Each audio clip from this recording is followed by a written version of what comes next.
Hello students, this is Akanksha Sharma. You are watching my YouTube channel. और आज मेरा topic है क्लासिफिकेशन ऑफ अकाउंट्स। अभी मैंने आपको इससे पहले जो वीडियो बनाई हैं वो अकाउंटिंग इक्वेशन की थी। अकाउंटिंग इक्वेशन में मैंने सारी आपको बिजनेस ट्रांजैक्शन जो भी इम्पोर्टेंट हैं वो सब मैंने बिजनेस ट्रांजैक्शन आपको 4-5 प्रॉब्लम्स में बताई हैं। आप उन्हें ज़रूर ट्राई करें। काफ़ी इम्पोर्टेंट ही मैंने ट्रांजैक्शन समझाई हैं।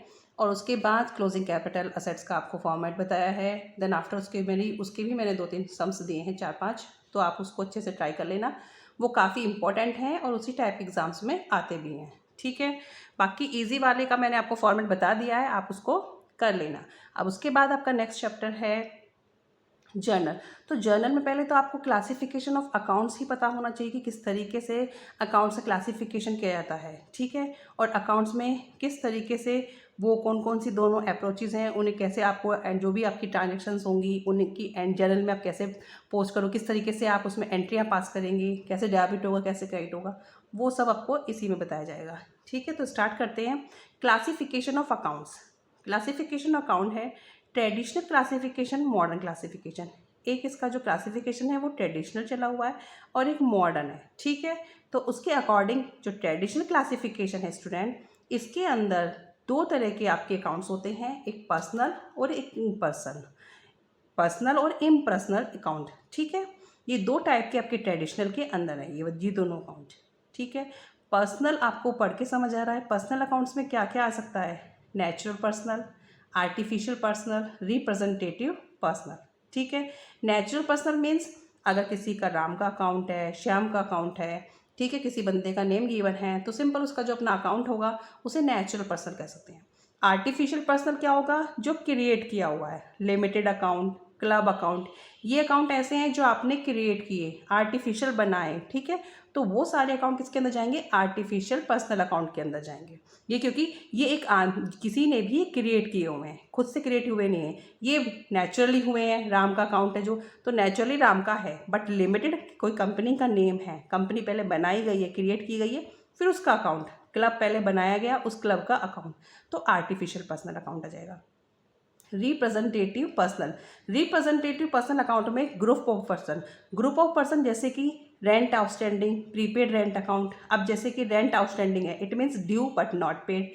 तो जिसकी भी आपने जो रेंट है दिया नहीं है, देना है, तो आप उनका क्या कर देंगे? एक अलग से सेपरेट अकाउंट बनाएंगे, तो उसे क्या बोल देंगे? Representative personal account. ये ग्रुप्स ऑफ पर्सन का बनता है। ठीक है। किसी ग्रुप, जो भी ग्रुप होता है, प्रीपेड रेंट अकाउंट आपने एडवांस में पे कर दिया, तो ये उसका अलग से बनेगा। तो ट्रेडिशनल क्लासिफिकेशन के अंदर personal account, impersonal account. Personal के अंदर नेचुरल, जो बाय बर्थ ऐसे है, राम अकाउंट, श्याम अकाउंट। ठीक है। जो उसका अपना खुद का अकाउंट है, खुद का क्रिएट किया हुआ। आर्टिफिशियल, जो उसने क्रिएट किया है। ठीक है। जो कि हम आर्टिफिशियल तरीके से क्रिएट करते हैं, कोई कंपनी हमने कर दी है, कोई क्लब बनाया है, उसका। ठीक है। रिप्रेजेंटेटिव पर्सनल अकाउंट क्या है? ग्रुप ऑफ पर्सन का अकाउंट है। तो ये तीनों अकाउंट आपको समझ आ गए होंगे। Impersonal account, second traditional classification का सेकंड पार्ट है इम्पर्सनल अकाउंट। इसके अंदर है real account and nominal account. अब रियल अकाउंट में क्या आती हैं? सारी असेट्स, ऑल असेट्स। ठीक है। रियल अकाउंट में आती हैं। ऑल असेट्स मीन्स टेंजिबल और इंटेंजिबल दोनों। टेंजिबल इंटेंजिबल क्या होंगी असेट्स, उन्हें मैं डिटेल में बाद में बताऊंगी, लेकिन सारी असेट्स। ठीक है। सारी असेट्स मीन्स आपकी fix assets like machinery, furniture, building, stock, सब रियल अकाउंट में आता है। और नॉमिनल में क्या आता है? All income, profit, expense, gain. ठीक है। इसके अंदर जितने भी इनकम है, प्रॉफिट हुआ है कहीं, कोई खर्चे किए हैं, और गेन, वो सब इसके अंदर नॉमिनल के अंदर आता है। तो इम्पर्सनल में रियल और नॉमिनल दोनों आते हैं, पर्सनल में ये तीनों आते हैं। तो आपको पता चल गया होगा कि इम्पर्सनल में और पर्सनल में क्या चीज़ डिफरेंट है। बस पर्सनल अकाउंट आपका कि ये जो किसी पर्सन के बारे में बात हो रही है, किसी कंपनी की बात होती है, या आउटस्टैंडिंग है। अब आउटस्टैंडिंग में कन्फ्यूज आते कहाँ डालें, तो ये सब आपके पर्सनल में जाएगा, और इम्पर्सनल में रियल अकाउंट और नॉमिनल अकाउंट। ठीक है। अब दूसरी क्लासिफिकेशन है मॉडर्न क्लासिफिकेशन। मॉडर्न क्लासिफिकेशन के अंदर क्या है? इसके अंदर सबके सेपरेट अकाउंट बनते हैं, like asset account, liability account, capital account, revenue account, expenses account. तो इसमें इस तरीके के अकाउंटों को फॉलो किया जाता है। ठीक है। और इनके रूल्स अभी आगे एक्सप्लेन करूंगी बाद में, बस अभी मैंने ये बताया कि इसमें अकाउंट्स किस तरीके से क्लासीफाई होंगे। ठीक है। इसके बारे में आपको ज़्यादा डीप जाने की जरूरत नहीं है, बस इतना आपको पता होना चाहिए कि मॉडर्न क्लासिफिकेशन में अकाउंट किस तरीके से आते हैं, ट्रेडिशनल क्लासिफिकेशन में अकाउंट से कितने टाइप होते हैं। ठीक है। अभी देखो एक चीज़ मैंने थोड़ी इंपॉर्टेंट यहाँ पे मैंने साइड में लिख ली है, क्योंकि स्टूडेंट्स की इसमें ज़्यादा कंफ्यूज जाते हैं। बाकी तो इजी वाली तो कर ही लेंगे, क्योंकि कई बार आ जाती है कैटेगरी पूछने के लिए कि रियल अकाउंट की क्या है, नॉमिनल में क्या आएगा, तो वहाँ स्टूडेंट बड़े कंफ्यूज होते हैं। तो मैंने बस 2 कैटेगरी ज़्यादा ली है, क्योंकि रियल में तो पता ही है सारी असेट्स आ जाती हैं। तो असेट्स में कोई भी ऐसी असेट नहीं है जो नहीं आती, सभी असेट रियल में आती हैं, तो वो तो आप डाल देंगे। बट नॉमिनल अकाउंट और पर्सनल अकाउंट में कुछ ऐसे टॉपिक हैं जो आपको बड़ी प्रॉब्लम करते हैं। रेंट, अब रेंट अकाउंट तो नॉमिनल है क्योंकि वो एक्सपेंस है, सारे एक्सपेंस नॉमिनल में आते हैं। बट आउटस्टैंडिंग रेंट या प्रीपेड रेंट अकाउंट, जहाँ भी सफिक्स और प्रफिक्स लिखा होगा, जहाँ पे भी आपके आउटस्टैंडिंग ऐड हो गया या फिर क्या कहते हैं प्रीपेड ऐड हो गया रेंट के आगे या पीछे, ठीक है, तो वहाँ पे क्या चले जाएंगे, वो पर्सनल अकाउंट में चले जाएंगे। ठीक है स्टूडेंट, ये आपको समझ में आ गया जो मैं क्या बताना चाह रही हूँ। सैलरी अकाउंट, अब सैलरी में आउटस्टैंडिंग या तो आगे लगा दो या सैलरी आउटस्टैंडिंग कर दो, तो जहाँ पे इसके पीछे लग जाएगा आउटस्टैंडिंग या आगे लग जाएगा या प्रीपेड, तो वो किस में चले जाएंगे, पर्सनल अकाउंट में।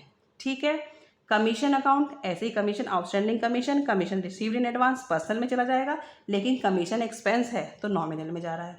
ठीक है, अब वो रिसीव कर रहे हैं या पे कर रहे हैं वो उसके अकॉर्डिंग है। कमीशन पे कर रहे हैं तो एक्सपेंस है और रिसीव कर रहे हैं तो इनकम है।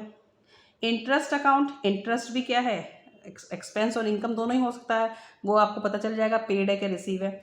ठीक है, अगर आउटस्टैंडिंग इंटरेस्ट है तो आपका क्या समझा जाएगा, पर्सनल में। तो कन्फ्यूजन कहाँ पे है, कन्फ्यूजन ये है कि रेंट अकाउंट नॉमिनल है तो स्टूडेंट सोचते हैं कि आउटस्टैंडिंग रेंट भी क्या होगा, नॉमिनल। नहीं, आउटस्टैंडिंग रेंट या प्रीपेड रेंट आपके पर्सनल अकाउंट है, क्योंकि मैंने किसमें बताए थे पर्सनल अकाउंट, आपके रिप्रेजेंटेटिव पर्सनल अकाउंट में, क्योंकि ये किसके बनते हैं, ग्रुप ऑफ पर्सन के। किसके होते हैं ये, ग्रुप ऑफ पर्सन के।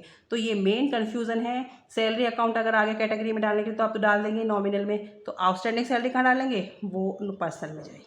ठीक है स्टूडेंट, आप इस डायग्राम को एक बार रीड आउट कर लें, जो मैंने समझाया उसको समझ लें, आपको काफ़ी समझ में आ जाएगा। इसके बाद में नेक्स्ट जो वीडियो आएगी वो आएगी आपको रूल्स ऑफ अकाउंट्स। ठीक है, ओके, थैंक यू स्टूडेंट।